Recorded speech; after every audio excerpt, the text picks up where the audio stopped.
Ladies and gentlemen, please welcome the author of this book right here, Trump, The Art of the Deal, Donald Trump.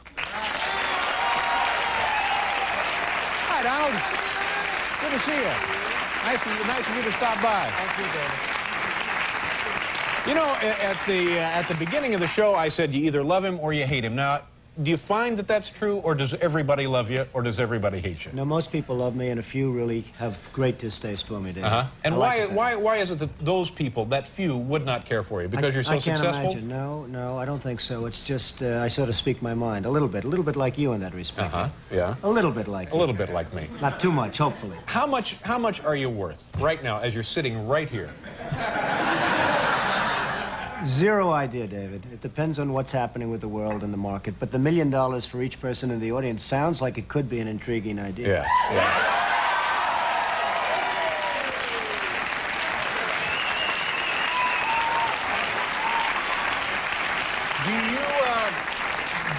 Do you make more money? You own casinos. How many casinos do you own?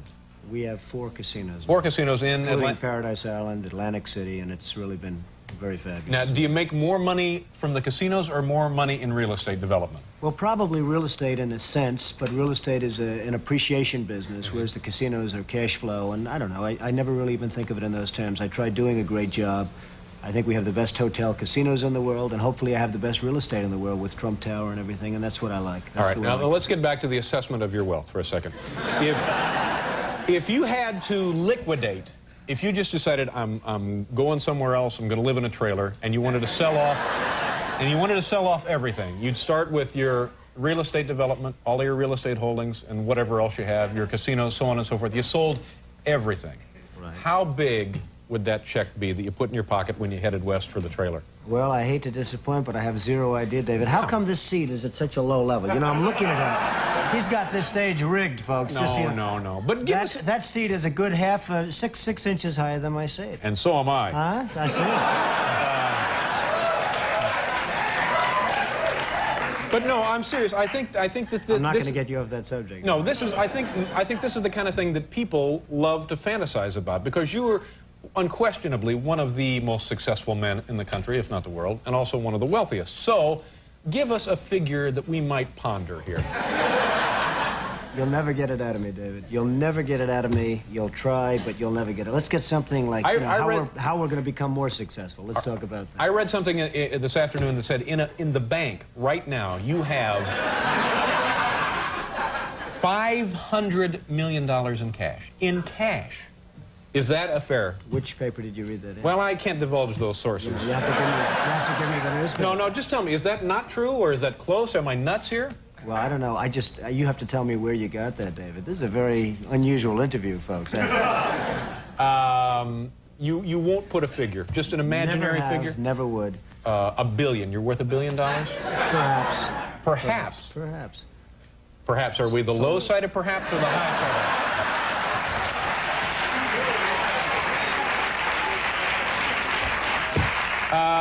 What were you like as a kid? What kind of childhood did you have? Well, I had a good childhood, wonderful parents, really good parents, and it was a good, solid childhood, I'd say. Very normal in a lot of respects, but a very, very solid childhood. Yeah. From the standpoint of family, you know. Are you a driven person? Do you jump out of bed in the morning and just... I don't think of myself as driven. I'm fortunate. I don't need lots of sleep like some people, and some people don't. I don't need that. I would say that I'm somebody that enjoys what I do, and I enjoy it so much that perhaps I do it well. But I really enjoy what I do. I don't like to think of myself as driven. I don't like to think of myself really as ambitious. I just enjoy what I do, Dave. Is what you do something you've always wanted to do? I know your father was and still is a real estate developer. My father was in the real estate business, and I've been in that and other businesses and different things. I like what I'm doing. I just enjoy what I'm doing. I love the real estate business, and I love the other businesses that I'm in. Could you have done it without your father as a support system, both emotionally and financially? Did he help you out when you were starting? The emotional was very important. I learned a lot from my father, more than anything else. I learned a lot. My father was out in sort of a tough business in Brooklyn, Queens, rent-controlled property and various properties, and it wasn't a great business. It was a good business, and he was a solid guy and a bright guy. And I learned a lot from my father. And I think in terms of support, that would be the #1 thing that I got from my father. Have you had failures, big failures? Well, I don't look at failures as failures. I think a failure is something that you really want to learn by. I would say that I haven't had too many, and I want to keep it that way. I like keeping What's it the that biggest bath you've taken on a deal?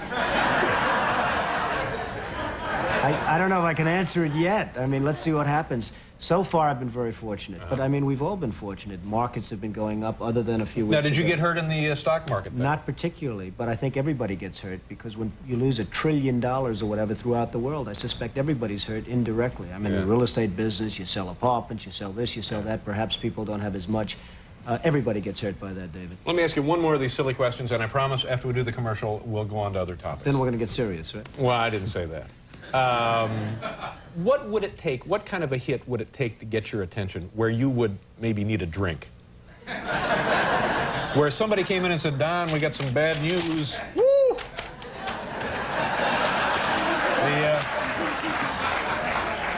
That's 7-Eleven in Akron. Well, what? Hopefully, David, I wouldn't be in a position where I'd have to take that kind of... I know that. I know. We're just pretending. I just want to tell you that. You act like you're running for something. No. All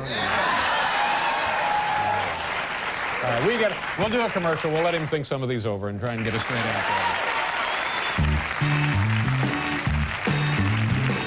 Okay, Donald Trump is here. You're on the cover of the new issue of People magazine. I don't know what I'm beating around the bush here. I don't know why you're being so goofy about this. It says on the cover, you're a billionaire. It does say that? Yeah. Well, if so people says it, I would have to believe it. When people says that... what's the deal with you and Ed Koch? Is this an old irritation between the two of you, or is this something new? No, it's really not. Ed Koch is a man who I've liked at some points in terms of... I have no objection to Ed except for one thing. He's not a very capable or competent mayor. He's done a bad job. He's done a bad, as most of you New Yorkers would probably know, he's done a pretty bad job running New York, and that hurts me and it hurts everybody. And when I see somebody that's not competent and he's running something, and something that I have really a big stake in, it bothers me, and I do something about it. Are you speaking from a position of somebody who has a lot of really, really special interest in the city? No, it's not I do have a special interest. I have a special interest in New York. New York City is a hot city. It's a great city. It's the greatest city in the world, according to many, and according you're here, and we're all sort of here. Right. And I hate to see some of the things happening with New York that have happened under the Koch administration. So I hit him pretty hard in the book, but I hit him fairly in the book. I hit him very fairly. Yeah. Probably very hard in the book, but very fairly. Is it kind of a pointless defense to say that this city is so big that it is actually unmanageable to a certain extent, and he's doing the best he can, sort of just tending it day to day? No, I don't think so. I mean, I hope that's never a defense of anybody. I did the Woolman skating rink in 4 months for $2 million or $2.5 million. They started 7 years before that and were unable to build it. I think they spent something like $15 million.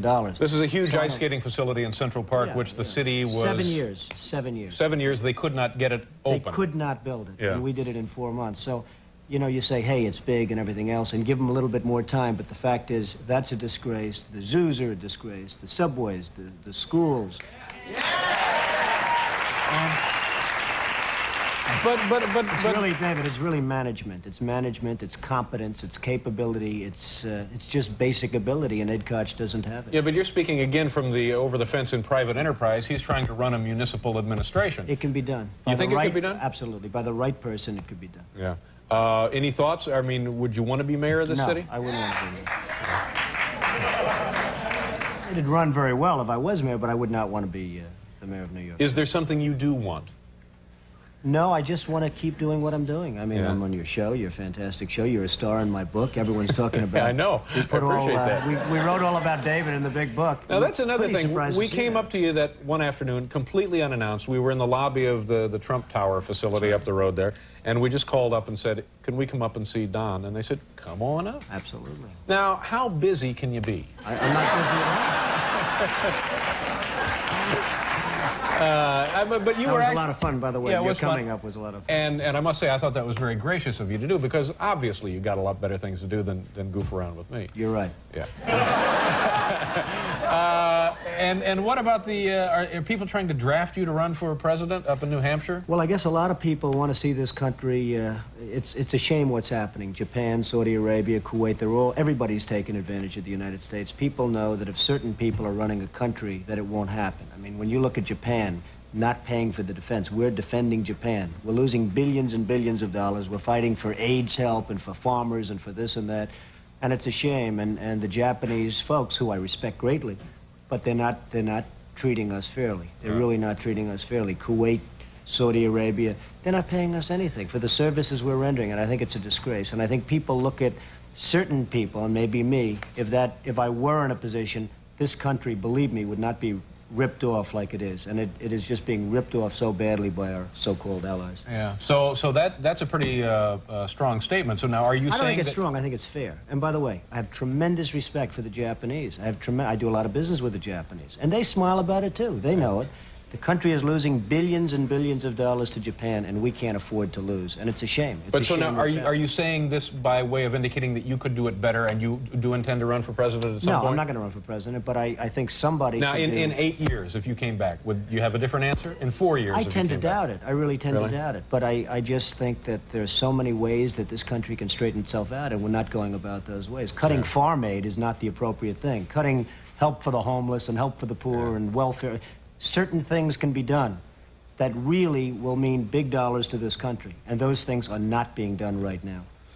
Let me ask you one other question, because I know you have other appointments and stuff to get to. If you go to dinner and the bill is like, say, $25, how much of a tip would you throw down? Well, you know, the way I feel about tips, if somebody does a super job, I give more than anyone. And if somebody does a lousy job, I probably give less than anybody. And that's the way I feel about life.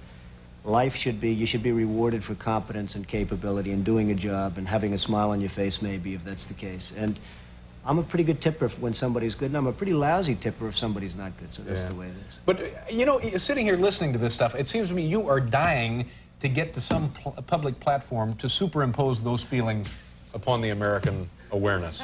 Well, maybe so, but I'm not. I would like to have the feelings known and let somebody else do it, and it can be done. If the ball's carried correctly, it can be done. Yeah, but if you want something done right, do it yourself. Here's the book. It's Trump, the Art of the Deal, and this is Donald Trump. Donald, thank you very much for coming out. We'll be right back. If you enjoy this content, please consider subscribing to my channel to stay up to date with future videos. Thank you for watching.